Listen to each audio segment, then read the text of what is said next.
Hello and welcome to Lansdowne. David Dunn here, joined by Martin Prendergast. As always, if you like what you see, love what you hear, scan that QR code, hit that subscribe button, and head over to our Facebook, Instagram, and our Twitter. And if you want opinion, and we've got lots of opinion, head over to lansdowneroar.ie. That is lansdowneroar.ie. Martin, how you doing? Of course, this is the preview for Ireland against Hungary tomorrow night. It is international window. It starts. Well, it's supposed to really start with the squad last week, didn't it? Are you all? You're so excited, Martin. You can't even leave the house. No, no, great to be on board. Looking forward to the game now. To be honest, I want to see John O'Shea, our interim manager, what he's going to come up with. I think there's positive vibes out of the camp. We've seen some really good press coverage from the in-house media teams there. I like the fact they did that photo, which was history making. Really, they brought the women's squad and the men's squad together for a photo outside the Castle Knock Hotel. I thought that was wonderful. And Do you know what I love? I love the fact that you mention that to me now and not off there. So I don't have it ready. Thanks for that, Martin. But go on, continue. That's all right, but we've posted it on our socials, so it'd be an excuse. If you'd like to see that photo, listeners and followers and subscribers, of course, follow us on our socials. That's where we posted the photo, which was arranged by the FAI. But yeah, I thought that was really a nice thing, a bit of history. I like that. And the women have gone off to play in Sweden, and we're left to play Hungary tomorrow. And I'm looking forward to the match, actually, seeing, what John O'Shea, as I said, has got in mind for how this team's going to go forward. Yeah, no, absolutely. It's got to be interesting. It's well, I mean, we won't get into squad too much. Actually, where we start on that, in fact, it was announced today that Andrew Amabomadeli is out. That is the wrong picture. Well done, Dave. I am absolutely off to a flyer, aren't I? Absolutely off to a flyer. The one I wanted to share with you was this one. And Andrew Amabomadeli, easy for me to say. Sorry, folks, I've been up since 4 o'clock. I haven't had much sleep. I've just flown into Dublin today. But here we go. Boston Lowell. And I've taken this from a Public of Ireland player tracker. Our friend over there, Connor, he's reporting there. He's been promoted to the Ireland senior squad for the Hungary game. Amabomadeli has been ruled out through an injury. I think it's hamstring. And Bosun will take his place before joining the under-21s after. Well done, Bosun, one of the players, says Connor. Just a little bit, actually, on what John O'Shea said this morning over in Abbottstown. Where is this now? Oh, my God, Martin, what is going on? I'm I'm having an absolute mare this morning. This is what he has to say about it. He's had an impressive season on loan at Fleetwood Town. Fleetwood Town from Celtic, and had been training with the squad anyway. This is what's been reported. And what O'Shea had to say about him was, unfortunately, we lost Andrew. He got a little nick in his hamstring, so was unfortunate. But yeah, Bosun Lowell comes in. I don't know why I said what John O'Shea got there, Martin, because he didn't say much, did he? Jesus. Well, he was at the Irish Sports Club. Had their dance last night in the Castle Knock. A fantastic night there. Where the Player of the Year awards. That's with our James. James. With John O'Shea there. Cutting into my turf there. Kind of not too happy about that in a sense. But no, he is on your territory at the moment. Oh, don't worry, we'll balance it up. There it is. There it is. There we are. Balance restored. But yeah, I mean, it was a fantastic night, and well done to Confederation for keeping that going. Player of the Year was awarded to Chidozie Ogbene, and sadly he's out of the squad. And the under-21 Player of the Year was Sinclair Armstrong. So well done to them. We had Sammy there though as well. Yeah, Sammy wanted to pop down into it, and Shamey. So very good. Will O'Callaghan, fantastic host of the event as well. Packy Bonner was there. Paul Cook looking well in the background of that one. And all the good and sensible people of Irish football were there. So, but sadly, I was not. It's interesting on this. Bosun Lowell. I mean, a player that we've heard a lot about has had a good season. Stepped into midfield a little bit. It's a problem area for us, this midfield. So I'm really hopeful that he will get minutes in the senior squad. He's also going to be joining up though with the under-21s. So Andrew Moran is in the same situation, and Josh Keeley, of course, who is on loan at Barnet from Tottenham, doing very, very well as well. He's getting experience with the senior squad as well. So yeah, we know it's a very safe squad. We spoke about that on the last pod, and I think I am excited about Sammy Schmodix and what he's going to bring up. Bene is an obvious miss, but I think Sammy Schmodix, we want to integrate him into this team now and get him going.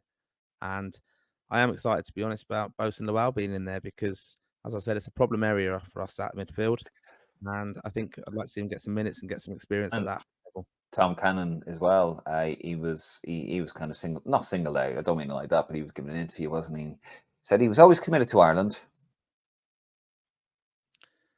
Yeah, but I've read a lot more about these kind of situations with like Nathan Fraser and stuff, and I've spoken actually to. It's weird. I was chatting to people the other day who are not massive football fans, but their chat about Irish. I'm probably talking a bit, dare I say it, more knowledgeable, and I'm talking about Nathan Fraser and saying, "Oh, this guy, he's quite promising." We had Tom Cannon come in now and all this kind of stuff, and then we just had that kind of very innocent kind of debate of, well, my son would qualify for England and Ireland, and what would I think, and blah blah blah, and it just shows you that a lot of people still wouldn't have a problem with it if you're dual nationality, that you are taking your time. And I think maybe we do have to adapt to that mindset because these players, we shouldn't be second choice, of course, but there's a lot of work needed by the FAI still to kind of, it's a timing on Martin because look, when he was banging the goals in for Preston, when he was on loan from Everton, now he plays at Leicester. Obviously, he's Premier League, technically Premier League. Whether he starts or not, I don't know. I'm not saying that as not putting the boot into the lad, but I think where people will point out, it's hold on, when he was on form, doing well for Preston on loan,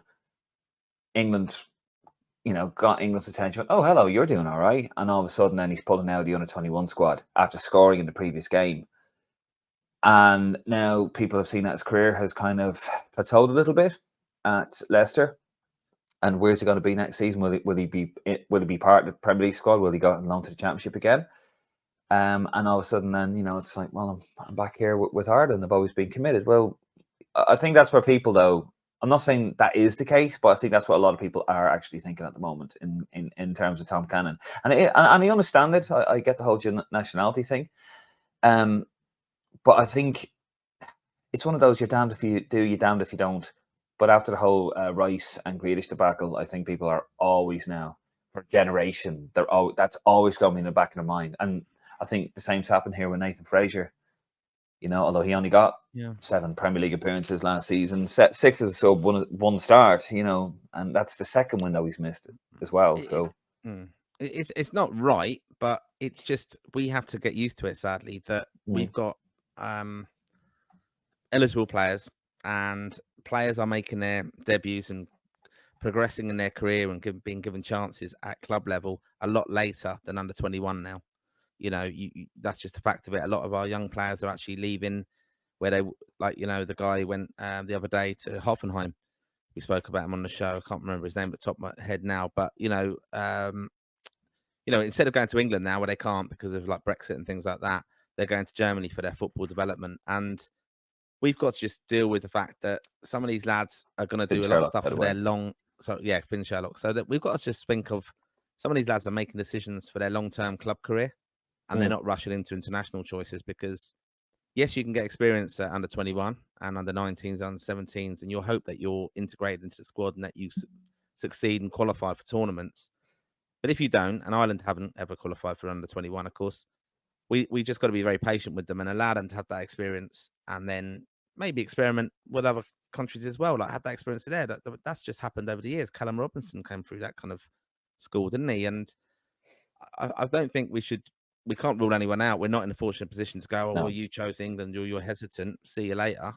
Listen, if Tom Cannon becomes an Ireland legend, right, and he has a great career for Ireland, and he gets, even if he gets one major goal, like look at the late great Alan McLaughlin, for example. Now, obviously, he went for Ireland over England. He had a choice to play for either, and he went for Ireland.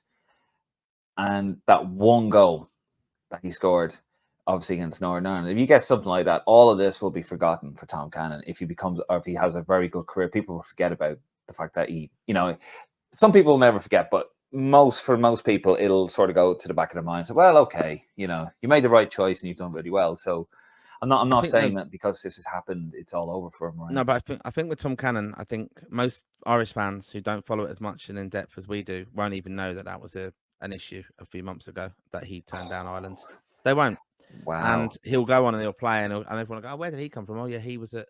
They won't even know what club he plays for. And Slagging off the Roar faithful. well, no, it's not. No, because the I Royal hope not. faithful, I think, are a very knowledgeable bunch, of course. Yeah. But I'm just saying, most Irish fans, I would say, who go to games even, they don't have a clue half the time of who players are and what clubs they are. And that's also where our players switch around. Like, how many Irish fans rule out and slag off Troy Parrott? Where Troy Parrott, if you look at his records compared to other players. Now that you mention it, well, sort of let the cat out of the bag be putting up the wrong picture. Sorry, folks, I have been up since 4 o'clock this morning. You can tell I'm in my good mate Jay's house here, so I'm a bit discombobulated, so I do apologise. But I am on the road, the Lansdowne road, Martin. Do you like that? But here is, and yet again, we're liberating from Connor over Republic of Ireland player tracker, who will be with us tomorrow, by the way, in Lansdowne Road, because Martin can't be bothered. But anyway. Despite a horrible finish to today's game, Troy Parrott can leave Excelsior with his head held high after scoring his second hat-trick in the space of 3 games. And he goes through the stats here. What a season it has been for Parrott at Excelsior. 21 starts, 17 goals, 5 assists. The coming of age for the Belleville boy, says Connor. People still writing him off. They're still on Facebook and on the Road channel, Exactly. On the Road Facebook page, and just he's 22 years old. He went off to Holland, Netherlands, whatever way you want to call it. Netherlands. And he's done fantastically well, though. I mean, and that's the thing. People rule him out and say, "Oh, he's no good. He must be crap going over to Holland or Netherlands," right? Jesus Christ. Yeah, but he's done really, really well. And I mean, you compare. I'm not comparing him to Harry Kane, but Harry Kane, up to 21, hadn't done an awful lot in the game. He was on loan, different clubs, really struggling a little bit. Sometimes it comes a little bit later, and without doubt, now Harry Kane is one of England's best ever strikers. One of the best strikers in the world. Yeah, you've just got to give some of these players time. And where I'm saying that's back to my point about dual eligible players, is that some of these coming to it 22, 23, why, and they're going to be recognised around that time and kind of finding their feet in club football. Why would they want to rush in and declare for a country when they have got the options? They don't know how good they're going to be in a sense and what opportunity they're going to get. That sliding doors. We could have had Harry Kane. It's well known we could have. We could have had Grealish. All right, didn't take the senior caps, which I respect more than perhaps Mr. Rice doing so. But the fact of it is, we have to abuse that rule and players have to do it as well. We have to also look to players who are eligible, and we've done it in the past. The North, we've done it with Scotland, so we've got to look to do it still. Absolutely. Just going a bit more on to tomorrow's game. Seamus Coleman was in a press conference today, and he was, of course, backing John O'Shea. This is what he had to say. And not just the gaffer, but Paddy McCarthy, Glenn Whelan, Rennie Gilmartin, and all the staff have been very good, and it's been exciting, refreshing. And as the manager touched on, we weren't far away from winning those games, but that's what it's about. That's what we're working towards. And then everyone has really enjoyed that. I have nothing to gain from saying that. I'm 35. My time is coming short. I'm speaking honestly. The manager has been brilliant and has been really refreshing. Seamus Coleman what's he going to say? He's hardly going to come out and say that's all been rubbish. Backing his former teammate there. Speaking of a former teammate, obviously it may have surprised you, Martin, but it didn't surprise me when I heard that there was a possibility that, because he's not the manager yet, and I've said this, and he's picked a very safe squad, he's not slamming the door in anyone's career, but there was a conversation about James McClean coming back into the fold for the Republic of Ireland maybe next season. Obviously, this season's finished. This is what he had to say, John O'Shea, about it. It was said on Sunday. I spoke to James. I know James well from his young Sunderland days. I spoke to him because I know the type of character he would be, desperate to help out if possible. But I spoke to him and was congratulating him with the season he had with Wrexham, promoted from League 2 now to League 1. But I said, look, just go and enjoy your summer. If he's obviously showing what he can do later on next season, we can deal with that. But for the summer, I said I was largely going to focus on the squad that I had picked for the 2 games, but maybe 1 or 2 others as well. James will never consider himself officially retired, I'm sure he's so proud to represent Ireland, but for me, it wasn't going to be the case that he was going to be involved. He's incredible the way he looks after himself. So there you go again. I mean, this is what I touched on. And no disrespect to James, but I don't think it's the direction we need to be going in. And this is the problem, isn't it? When you have an interim manager, you can't close the door on anyone. You have to remain open. Now, we put this on the Lansdowne Road page, and there was people going, "Oh my god!" And I was getting a couple of private texts saying, "Really, John O'Shea doesn't know what he's doing. What's he doing talking to him now?" You and I probably know that could have been just a text exchange, and then all of a sudden, like, there's a bit of a wink and a nod from, well, if you need me, kind of thing, and well, we'll see. But yeah, John O'Shea is not the manager. He's not he's the interim manager. So surely, he can't close the door on anybody. So he is going to say that, isn't he, about James McClean? Doesn't mean he's going to be, he's going to be starting against England in September. It just means that he's keeping all his options open until if or whoever is made the permanent manager. Yeah, he doesn't have to deal with that decision. That's it. He doesn't have to cause any upset, fall out with anybody.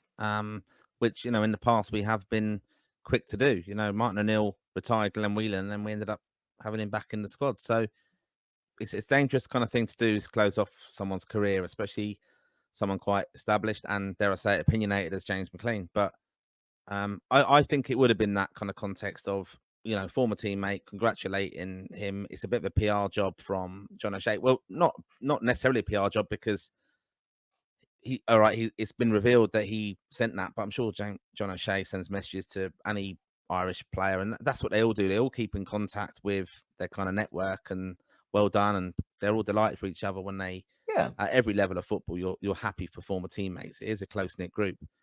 So I think that's what it's come about from. And then I expect he's been asked in the press conference, and he's answered honestly, because he doesn't have to play any games with that. He doesn't have to end his international career. As far as we're concerned, he has retired. But James McClean, as we know, he's never going to be retired. He would always do a job for Ireland, or want to be considered. And that's something for the manager to happen.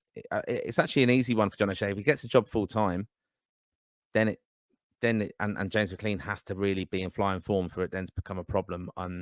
Then he would be asked, well, actually, no, look, we are going in this direction now. James understands that. I might actually consider bringing James as part of the kind of group going forwards in a sense of coaching capacity, or something like that. But I like the way Seamus Coleman has backed him a little bit. Now we know Seamus Coleman's not going to sit there and go, well, this. So why do you like? No, because he doesn't have to say anything, does he? No, I think it's a valid. Like, he didn't have to say anything. Like, he's honest as anything. Seamus Coleman. He doesn't. He can just say training's been really good, really professional. He doesn't have to say, yes, I think he should be considered. He didn't have to go that route, but I think he's just being honest with how he is, and maybe he understands John O'Shea better than we do, and what he will bring to it. With no disrespect to John O'Shea at all, it could be just, well, better the devil we know here a little bit. He gets it. He's Irish. He's he's probably all the reasons that we've named. There hasn't been anyone forthcoming, as we know, with Mark Hannum. It's a case of, look, he's done the job. He's made mistakes. Probably, he could. I'd imagine he would have been, if there was an issue with anything, him being the captain, he would have been vociferous on behalf of the players being the captain. I'd imagine Seamus Coleman. He's not backed about going forwards. Nothing wrong with that. And he's probably like, well, maybe the last training session wasn't great, and there was a couple of little things we weren't happy about. We had a chat about that. It's his first, foray into as a senior manager. And this guy, like, he's growing. Maybe some errors made in the last window, he's kind of rectified those. He seems to be, a quick learner, John O'Shea, and maybe there's a bit of that going on there as well. Look, at the end of the day, they're with him, but he's hardly, I'm just playing devil's advocate, of course, but he's hardly going to come out and like slaughter him and say, yeah, this is shit and that's shit, and just saying. No, but I just think it does strike me a little bit like Stan of Pally and that kind of thing, but not though, because I think John O'Shea is more respected in a sense of, well, that a few people have said that to me, that it's not the silliness. I don't get the giddiness or the arrogance. I think John O'Shea is just quite open to everything, and is saying, look, we'll do this, and this, and so I'd be reticent of like, I'm the gaffer. He's not going to put a marker down and go, I'm this. No, no, we'll do this. But I'd be quite reticent though. I think he's just popular. but I'd be quite reticent to sort of go with what the players are saying. You know, players are quite your modern day football. Look, the Irish lads seem to be quite good lads, but just a modern footballer seem to be a bit spoiled and pampered, and you know they'll be like, this guy made his train extra. We don't really like that. I'm not saying that's the case with John O'Shea, but I'd always be reticent to listen to the players. You know, modern day players, like if they're a bit, well, you know, he makes us work hard. Well, good, he should make you work bloody hard. You know, like, oh, he's giving us extra lessons. Good, you know, it's to make you better, that kind of thing. So I don't know. I would be very reticent, and obviously the whole thing with Stan, as I said, it was a bit of the inmates running The other thing, a though, I little think bit there. a key point with it though is we've said if John O'Shea gets it, he's going to learn an awful lot on the job. And if you're learning, you make mistakes to learn. So we have to be very patient as Irish fans and allow him to make mistakes. And like you said, it's a good point. You're saying, you know, they would have obviously analysed the last camp and even the little leak that came out that not everyone was happy. I'd expect players who didn't get minutes, they wouldn't be happy. It's going to be the same case this time. It's a very difficult thing, managing players, you know, and not giving them time. So you're not going to keep everyone in camp happy. You've got to keep them interested, engaged, feeling involved.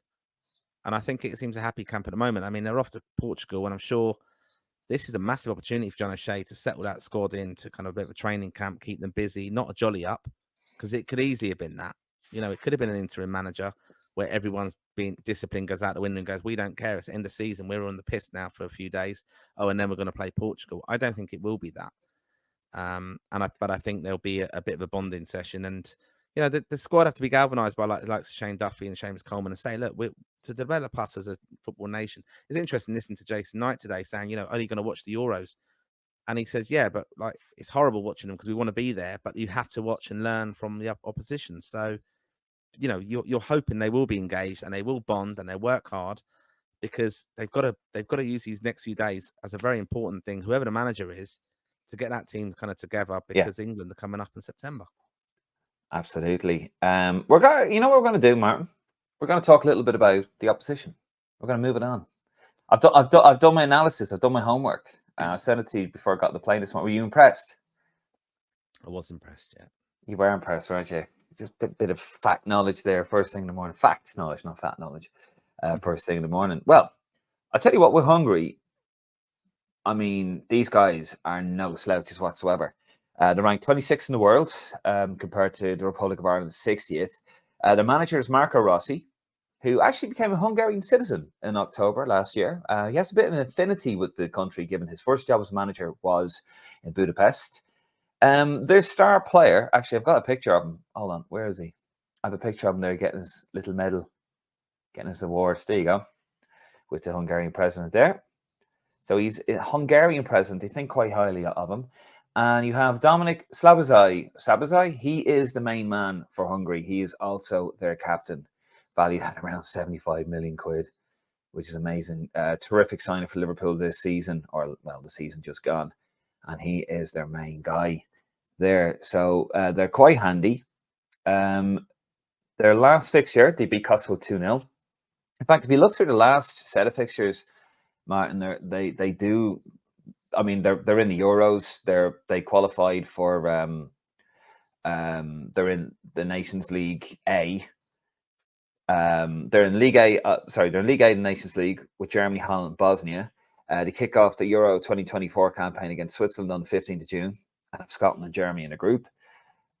These guys mean business. I mean, and to qualify, actually, they qualified for Nations League A, and he actually relegated England, didn't they? They beat them 4-0. They beat Germany as well. So these guys, they're a very good side. Just looking here, back to 2022, beat England 4-0 in England. Drew it Germany at home, beat Germany away. I don't think they've lost a game in their last 5. If I'm being honest, like looking here at the last 5, they had, as I said, Kosovo. They beat Turkey at home. They beat Montenegro in the qualifiers. Drew it Bulgaria. Drew it Lithuania, which is a bit strange. Beat Serbia at home. Like, I'm looking here. I don't think they've lost a game in the last game they lost was Italy in the Nations League just under 2 years ago. So this is a serious team here. This is a serious test for John O'Shea. I'd say arguably better than maybe Switzerland, I'd say. This is a really good side. Yeah, so that's why I'm happy we've got them first game, because I think this Yeah, is where we set our stall out, and the players will hopefully have a bit of energy into taking on board the instructions and the game plan. And yeah, there will be tough opposition. They'll keep the ball well, I'm sure, and they've got some quality, as you mentioned. yeah. Very tough. They'll come there, they'll keep the ball. You know We've the got lad to. called Callum Styles? He's from Oldham, and he plays in League One with Barnsley, but he's in the squad, or he plays with them. Yeah, midfielder for them, isn't he? Yeah. Mad, yeah, a bit random one. Didn't qualify for us today, but no, I mean they've got some solid. They're obviously resilient. They travelled. They went to Bulgaria and Lithuania, and they drew away, and that was in the qualifier. So they're very solid kind of outfit. And but let's be very honest. Where we are is a bit of a mess still.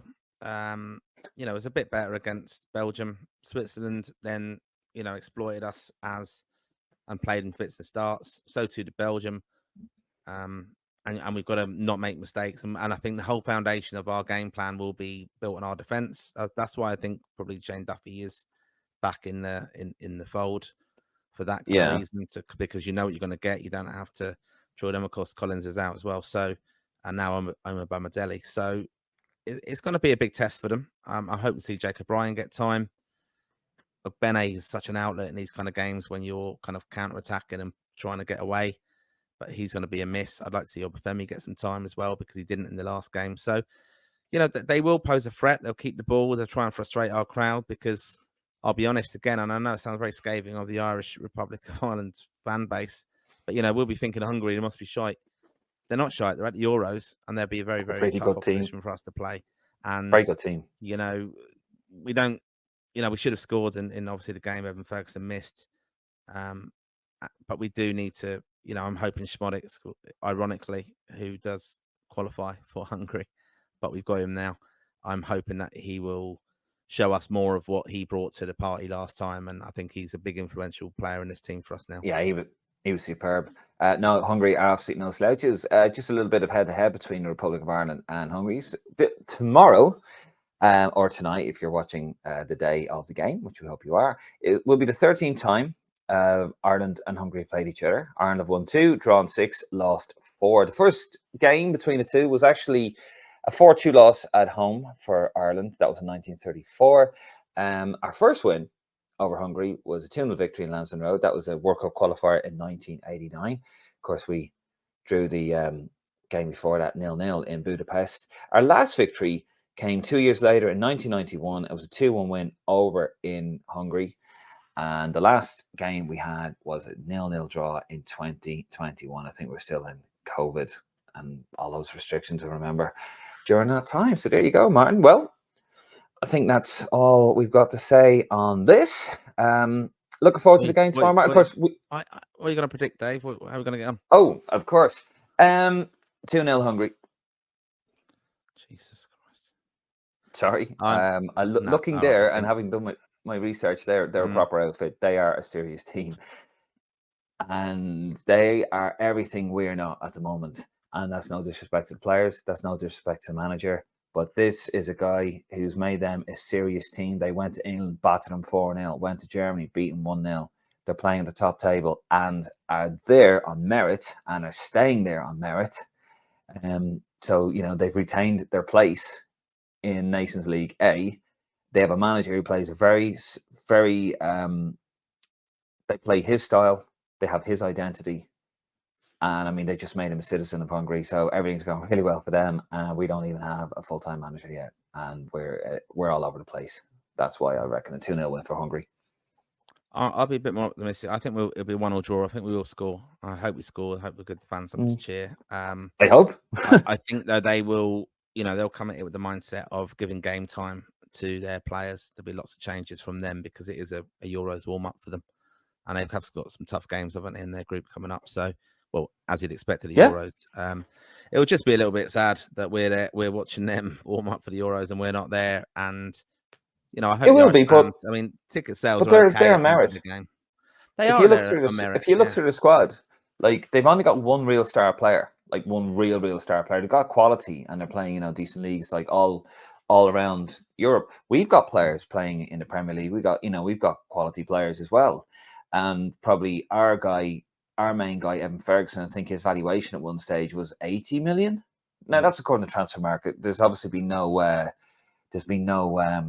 finite amount put on it because it's all up in the air. But that's what he reckoned with statistics and all this kind of stuff. And we've got the same. We've got quality. We've got quality in the right places, and we have one or two possible superstars in the making. Some really top players there in the making. So we can what Hungary have, we can have. But this is hard work, organization, discipline as well, and a thought out plan. And that's something we just haven't had for the last while. We've had nothing but turbulence. We've had nothing but turmoil over the last few years. I'm sorry about being negative. I'm just calling it as it is. And, we can look at a team like Hungary as a blueprint, as hope, and say, you know what, in a few years' time, if we just get a plan in place now, we get organised, it could be John O'Shea, give the man a chance, get somebody in there who can implement and impart their message on that team, and we could be playing back-to-back Euros. We could be playing at the top table in the Nations League and being there on merit and staying there. Yeah, I think that's very important. I mean, we need results. We need positive performances, and that's because we need to keep the fans coming through the door. And I think even if we had a full-time manager, though, this would have been a big test because they're no mugs, and there would have been a bit experimental, and I think it will be a little bit with John O'Shea. But we've got to give him time, give him the benefit. Let's hope they've had a good camp. Get behind them, get a good result. Off to Portugal, the world's looking a bit of a better place for us. The future's looking a bit rosier. All right, we might still have a manager in place, but we'll obviously analyse how John O'Shea and the backroom staff perform. We'll hear snippets from the squad. Then we'll go off to Portugal and hopefully a bit positive as well. So, yeah, I'm looking forward to it. I've predicted 1-1, and we'll see how we get on. And before we finish, wish obviously the women have gone off to Sweden for the return game in their qualification, the Nations League as well, and struggled the other night, of course, 3-0 loss at home. But wish them the best of luck as well. It'll be a tough one.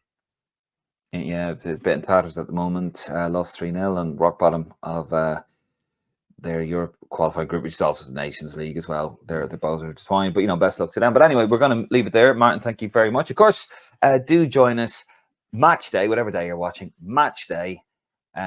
We will be live from the stadium. Myself and Connor will be live in the ground. We might have Martin on there if he's good, if he behaves himself. As well. We will be live approximately about 1 hour before kickoff. So it's a 7:45 start, Irish time. So about 6:45, we'll get the news in there. About 20 minutes we'll be on there. We'll go through the team news, the starting 11. And then about 5, maybe 10 minutes after full time, we will be live for the aftermath to get your opinions and to have you have your say. And why is that, Martin? We're the most interactive Irish football podcast out there and show out there, Dave. We are indeed, and it's the fans that make it. So anyway, we're going to leave it there. Thank you very much. Enjoy the game. We'll see you tomorrow. And look, never mind my prediction. Hopefully it's an Irish win, but who knows? Anyway, come on, you boys in green.